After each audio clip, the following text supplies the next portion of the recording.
Hello बच्चों लोग, मैं हूं सुशील और मैं स्वागत करता हूं आपका लर्निंग फाइव पर। और आज मैं आपको सबसे इंपॉर्टेंट टॉपिक बताने जा रहा हूं। 26 मार्च को जो आपका पेपर है अकाउंटेंसी और लेखाशास्त्र का, जिसमें आपको सबसे इंपॉर्टेंट टॉपिक जो आपके एग्जाम में आ सकते हैं और ऐसे क्वेश्चन जिनमें आपको कम से कम 80 से 85 नंबर तक आपको मिल सकता है। और अगर आपने प्रेजेंटेशन थोड़ा अच्छा कर दिया तो आज की वीडियो देखने के बाद आपका प्रेजेंटेशन उससे भी अच्छा हो सकता है। और कोशिश करें कि आप मेरी पूरी वीडियो देखें। तो जो टॉपिक मैंने आपके तैयार किए हैं या जो आपके इंपॉर्टेंट हैं, तो सबसे पहला आपका जो चैप्टर दिया गया है अलाभकारी संस्थाओं के लिए लेखांकन।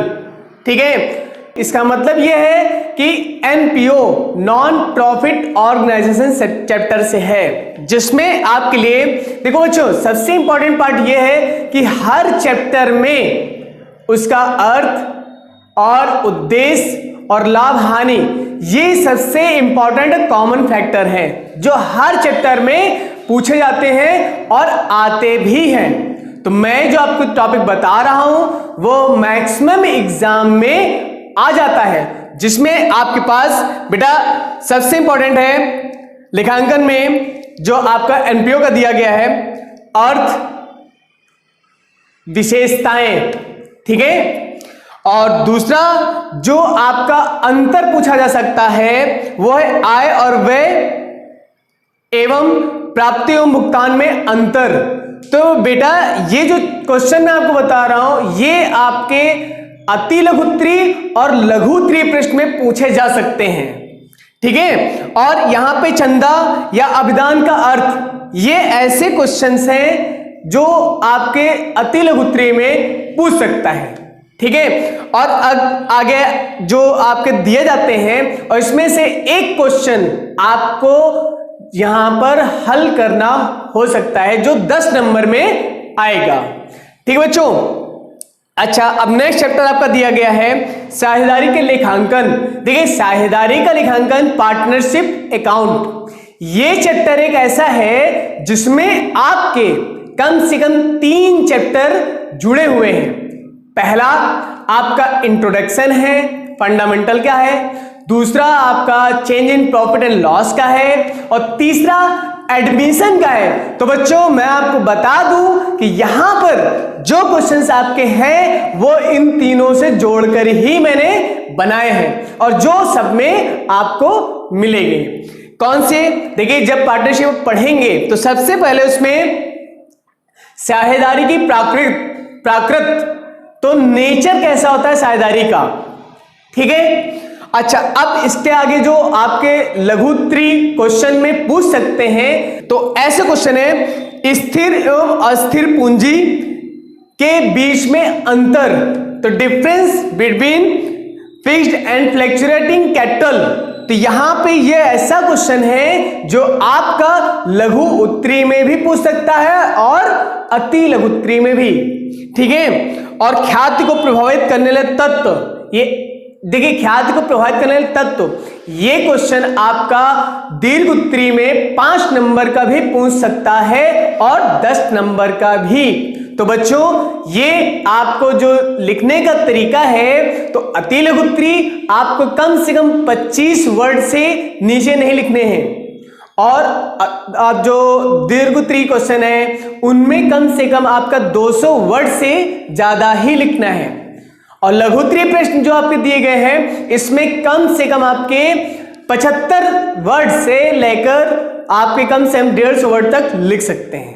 ठीक है, अच्छा अब जो आपके लिए बता रहा हूं नेक्स्ट आपका क्वेश्चन है ख्याति, जो टॉपिक दिया गया है ख्याति के लेखांकन की आवश्यकता।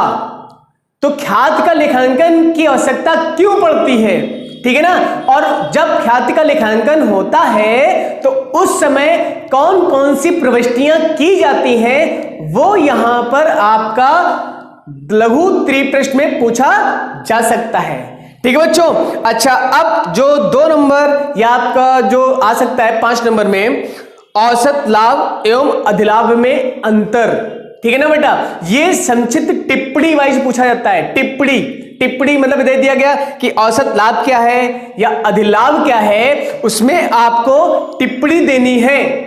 और टिप्पणी देने के साथ साथ अगर आपने वहां पर फॉर्मूला और उसके बारे में अगर आपने कुछ अच्छे एग्जाम्पल्स दे दिए तो बेटा नंबर आपको एग्जामिनर पूरे देंगे। तो बच्चों नेक्स्ट टॉपिक हमारा होता है साझेदारों के अधिकार एवं दायित्व, ठीक है ना। तो साझेदारों के अधिकार क्या होते हैं और क्या दायित्व होते हैं बेटा, ये भी आपके लिए इंपॉर्टेंट है जो लघु उत्तरी में पूछ सकते हैं, ठीक है। अच्छा, अब जो डिफरेंस पूछा जा सकता है, पुनर्मूल्यांकन खाता, लाभ खाते में अंतर, डिफरेंस बिटवीन रिवैल्यूएशन अकाउंट और प्रॉफिट एंड लॉस अकाउंट, ये आपका क्वेश्चन आपका लघु उत्तरी में पूछ सकते हैं, ठीक है बच्चों। और अगर दीर्घ उत्तरी में पूछना हो तो भाई 5 नंबर में 2 क्वेश्चन ये टिप्पणी करके दे सकते हैं आपको, ठीक है।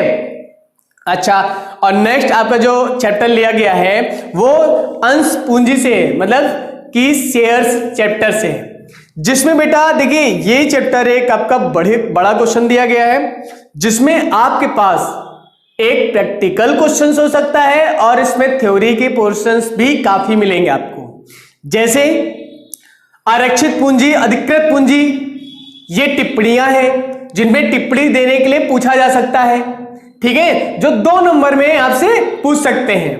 अच्छा, अब इसके बाद में कंपनी की विशेषताएं, ये लघु उत्तरी में पूछ सकते हैं, ठीक है बेटा।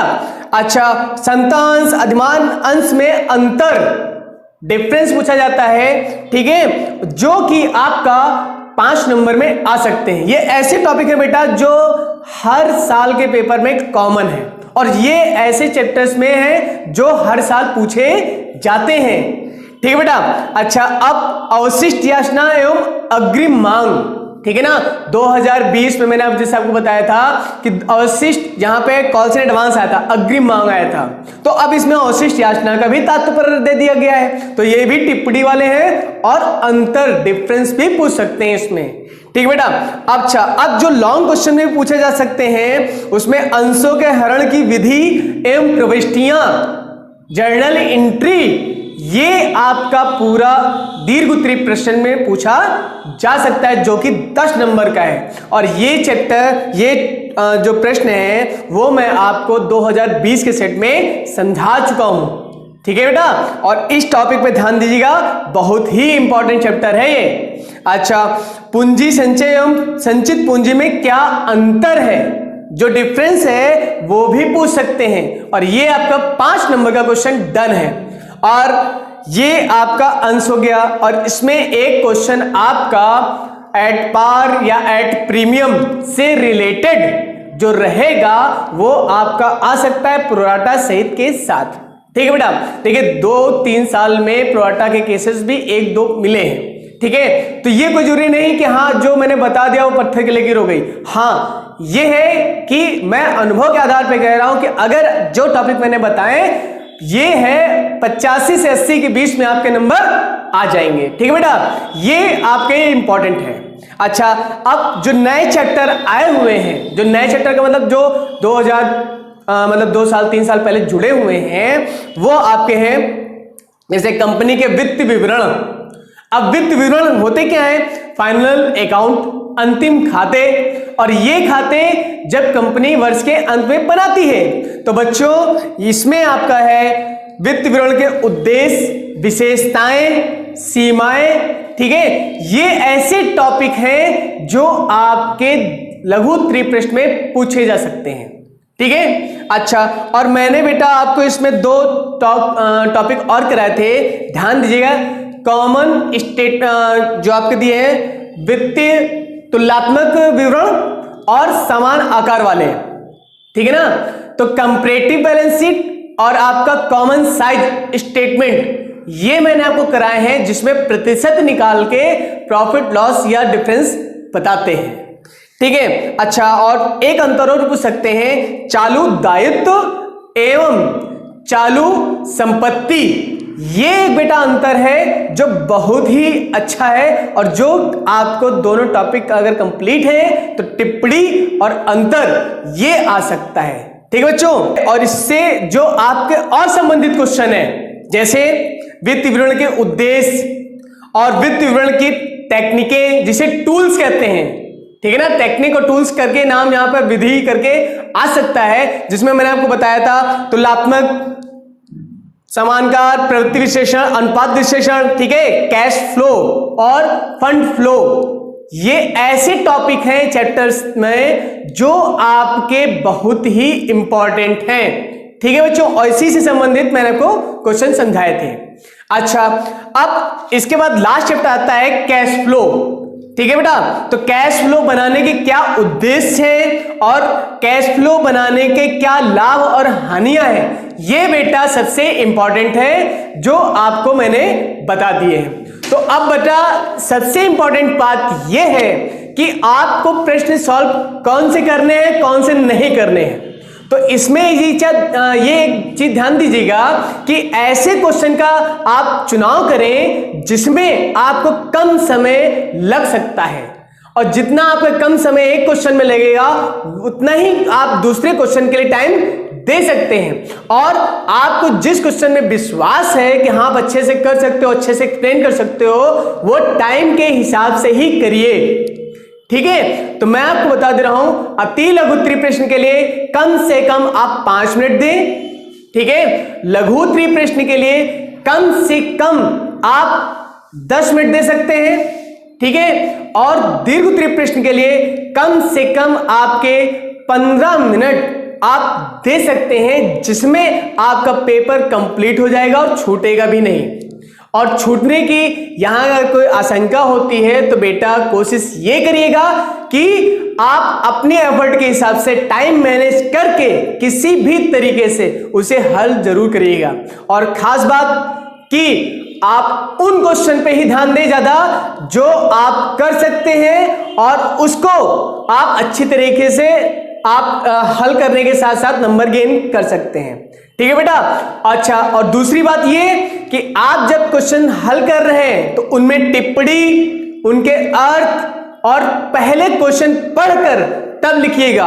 अगर हिंदी में कोई प्रॉब्लम हो रही है तो इंग्लिश में पढ़ के देख लीजिएगा, और इंग्लिश में अगर कोई प्रॉब्लम होती है इंग्लिश मीडियम वालों को, हिंदी में पढ़ के देख लीजिएगा, तो आपकी समस्या का समाधान तुरंत हो जाएगा। अच्छा बच्चा, तो इसके साथ साथ मैं एक और टॉपिक बता रहा हूं जो खास है, ठीक है। तो वित्त विवरण आपके गवर्नमेंट के लिए क्यों इंपॉर्टेंट है बेटा, ये टॉपिक भी आपका जिसमें मेंशन होता है, जो लघु त्रिप्रश्न में आपके पूछ सकते हैं, और ये कई लास्ट ईयर में पूछा जा चुका है।